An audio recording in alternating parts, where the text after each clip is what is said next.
মহাভারতের ইতিহাসে কুরুক্ষেত্র যুদ্ধ ছিল এক মহাযুদ্ধ। 18 দিন ধরে কুরুক্ষেত্রের মহাযুদ্ধ চলেছিল।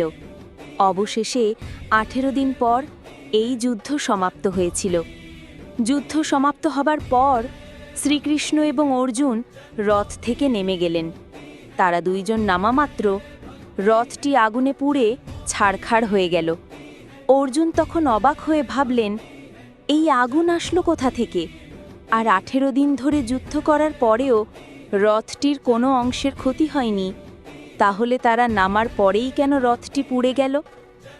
এই কথা শ্রীকৃষ্ণকে অর্জুন জিজ্ঞাসা করল।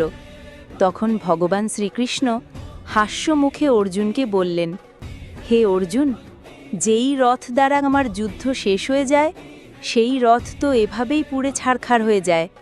তখন অর্জুন বললেন, হে কৃষ্ণ, আপনি আগেও কিছুবার রথ থেকে নেমেছেন, তখন কেন রথটি পুড়ল না? তখন শ্রীকৃষ্ণ বললেন, তখন যে আমি রথের মধ্যে পবনকে অর্থাৎ বাতাসকে রেখে গিয়েছিলাম। এই পবন থাকার ফলে রথটির কোনো ক্ষতি হয়নি। কিন্তু এখন যে আমার যুদ্ধ শেষ হয়ে গেছে, আমি পবনকে সঙ্গে নিয়ে নেমে গেছি, তারই রথটি পুড়ে ছারখার হয়ে গেল। ঠিক তেমনি আমাদের এই দেহটি হচ্ছে কুরুক্ষেত্রের সেই রথটি। এই দেহরথটিও ঘোড়ার মতো কাম, ক্রোধ, লোভ, মোহে প্রতিনিয়ত ছুটে বেড়াচ্ছে।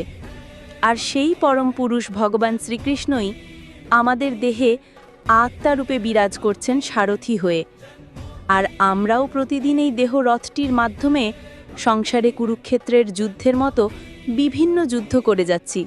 যখন আমরা ঘুমিয়ে থাকি তখন আমাদের দেহরথে কোনো আত্মা থাকে না, কিন্তু আমরা ঘুমন্ত অবস্থাতেই নিঃশ্বাস নেই। এই শ্বাস হচ্ছে ভগবান শ্রীকৃষ্ণের রেখে যাওয়া সেই পবন। যেদিন আমাদের এই সংসার কুরুক্ষেত্র যুদ্ধ শেষ হয়ে যাবে, সেদিন আত্মারূপী দেহরথের সারথি পবনকে সঙ্গে নিয়ে নেমে যাবে।